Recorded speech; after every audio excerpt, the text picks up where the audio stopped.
Hi hello welcome to our channel.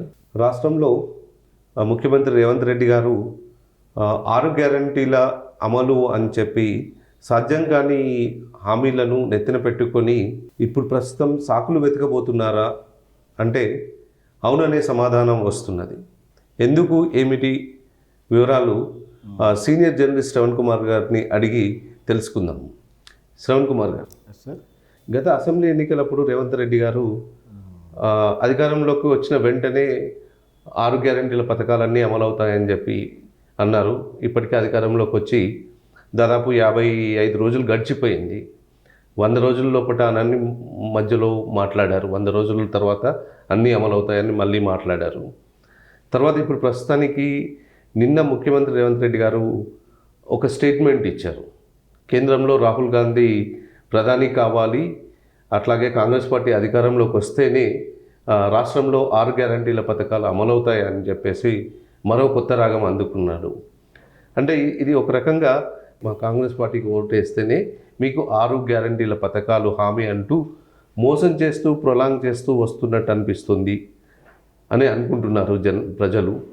దీన్ని ఆ విధంగా చూడొచ్చా? దీనిపై మీ విశ్లేషణ ఏమిటి? కాంగ్రెస్ పార్టీ ఎన్నికలకు ఎలాగైనా గెలవాలి అనే ధ్యేయంతో తనది కాకపోతే ఎంత దూరమైనా వెళ్ళొచ్చు అని ఒక సామెత ఉంటుంది. అంటే ఈ రాష్ట్ర ఆదాయం ఎంత, ఈ రాష్ట్ర పొటెన్షియాలిటీ ఎంత అని చూడకుండా 3 బడ్జెట్కు ఉచిత పథకాలు హామీల కురిపించేసి ప్రజలను మభ్యపెట్టేసి ఆల్రెడీ ప్రజలు దోపిడీకి గురవుతున్నారు. అదే కాంగ్రెస్ పార్టీ చెప్పింది. ఎందుకంటే ధరలు పెంచేశారు, విపరీతమైన లిక్కర్ ధరలు పెరిగాయి, అవి పెరిగాయి, ఇవి పెరిగాయి అని చెప్పి అధికారంలోకి వచ్చేసి మళ్ళీ వీళ్ళు ధరలు ఒకవైపు పెంచుతూనే ఉన్నారు, ఆదాయం పెంచే మార్గాలు చేస్తలేరు. దీంతోపాటు వీళ్ళు అమలు చేయడానికి రీసోర్స్ ఇన్కమ్ ఎలా చేయాలో జనరేట్ చేయకుండా కేవలం అమలు చేయాలని ప్రయత్నం చేయాలనుకోవడం, కానీ వాళ్ళు అమలు చేయడానికి సిద్ధశుద్ధి లేకపోవడం ఒకటి, దాంతో నిధులు లేకపోవడంతో ఇప్పుడు వాళ్ళ పరిస్థితి ఎలా ఉందంటే ముందు నొయ్యి వెనక గొయ్యిలా ఉంది. దీని నుంచి తప్పించుకోవడానికి అమలుకు సాధ్యం కాని విషయాలని ఒకవేళ ఇంకొక దీంట్లో ఒక చిన్న మర్మం కూడా ఉంది. అది కాంగ్రెస్ పార్టీ పెద్దలకు కూడా తెలుసు. అమలు చేయడం వల్ల ఒక ఉదాహరణకు మనకు ప్రతి మహిళకు 2500 లేదా ఒక వైట్ రేషన్ కార్డు అంశం తీసుకుంటే వైట్ రేషన్ కార్డు అనేది కొన్ని ప్రామాణిక ప్రకారం స్క్రూటినీ జరుగుతూ ఉంటుంది. అంటే నీ పేరు మీద చిన్న వాహనం, కారు 3 వీలర్ కానీ 4 వీలర్ కానీ ఉంటే నీకు వైట్ కార్డు రేషన్ కార్డు రాదు, లేదా ఉన్నది రద్దు అవుతుంది అలా స్క్రూటినీ.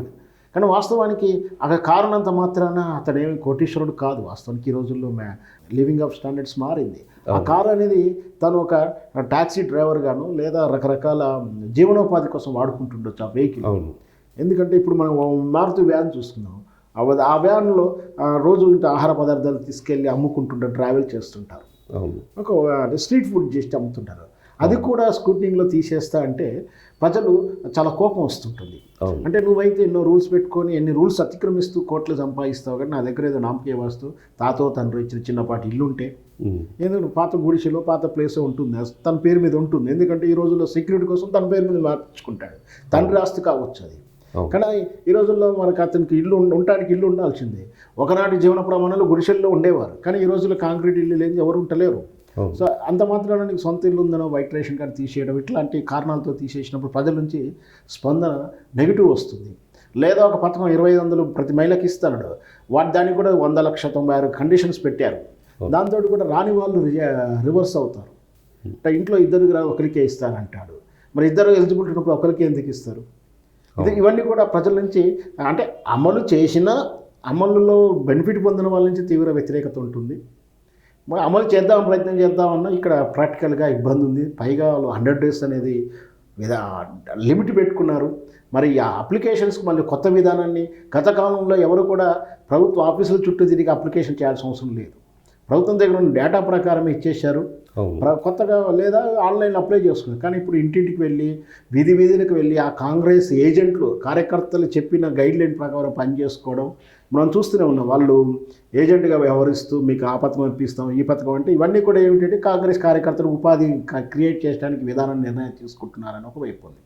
సో వెరసి వీటిని అమలు చేయడానికి వాళ్ళ దగ్గర డబ్బులు లేక సాకులు వెతుకుతున్నారంటే అవునంగా సమాధానం దొరుకుతుంది. ఎందుకంటే మనం ఆల్రెడీ ఒక పాట కూడా వినున్నాం.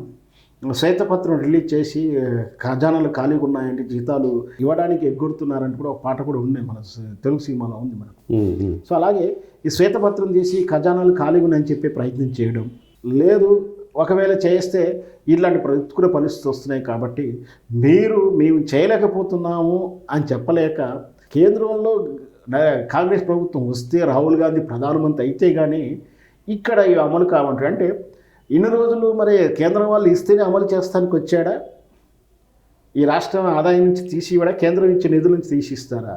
ఈ గ్యాప్ ఎవరికి తెలవాలి? ఇవన్నీ ఈ రాష్ట్ర నిధుల నుంచే కదా, ఈ రాష్ట్ర పథకాలే కదా అవన్నీ. మరి కేంద్రం ఏడికి రాహుల్ గాంధీ ప్రధానమంత్రి అయితే రాహుల్ గాంధీ జోబుల నుంచి ఇస్తాడా? రాహుల్ గాంధీ జోబుల నుంచి కూడా ఏదైతే నరేంద్ర మోడీ ప్రభుత్వం ఉన్నా రాహుల్ గాంధీ ఉన్నా కేంద్రం ఎంతవరకు ఇవ్వాలో అంతవరకే ఇస్తుంది. ఈ పథకాలకు కానీ అక్కడ ప్రధానమంత్రి కానీ ఏ విధంగా సంబంధం ఉండదని చెప్పి రేవంత్ రెడ్డి గారు చాలా తరచు డిబేట్లో చెప్పుకుంటూ వచ్చారు. నేను చాలా చాకచక్యంగా మాట్లాడుకొచ్చాను, తీసుకొచ్చుకున్నాను అని చెప్పడం విన్నాం. అంటే ఇక్కడ ఏంటి, తాను ఆ రాహుల్ గాంధీ ప్రధానమంత్రి అయితే కానీ ఏమి చేయలేని తనకు తానుగా చెప్పుకోవడం వల్ల రాహుల్ గాంధీని గెలిపిస్తారనుకుంటున్నారు. కానీ రాహుల్ గాంధీకి క్రెడిబిలిటీ లేదు. సమాజంలో ఇప్పుడు ఎట్లుందో మనకు తెలుసు. కాంగ్రెస్ మీద వ్యతిరేకత కానీ రాహుల్ గాంధీ మీద ఉన్నటువంటి అపనమ్మకం కానీ. పైగా ఇంకో సామెత కూడా ఉంది మన ఊర్లలో, ఈ పని ఎప్పుడు చేస్తామంటే ఆంజనేయ స్వామి పెళ్ళైనప్పుడు అంటూ ఒక వాక్యం కూడా ఉంది. దాన్ని ఇప్పుడు రాహుల్ గాంధీ ప్రధానమంత్రి అయినప్పుడు చేస్తా అంటే అవ్వవు కాదు అనే ఉద్దేశంతో చెప్పి మీనింగ్తో చెప్తున్నారు కూడా ట్రోలింగ్ అవుతా ఉంది మనం చూస్తూనే ఉన్నాం. సో మొత్తం మీద ఇది వాక్య చేయడం అనేది దీర్ఘదృష్టుడో దివ్యదృష్టుడో చెప్పినప్పటికీ దాని అర్థం మాత్రం ఇవి మా వల్ల అవ్వట్లేదు అనే సందేశాన్ని వాళ్ళు ఒప్పుకుంటూ రాహుల్ గాంధీని ముందుకు తీసుకొచ్చి నెపాన్ని రాహుల్ గాంధీ మీద వేయడానికి వీళ్ళు ఏమైనా ఉద్దేశించారా అని మనం చూడాలి. ధన్యవాదాలు శ్రవణ్ కుమార్ గారు. Thank you.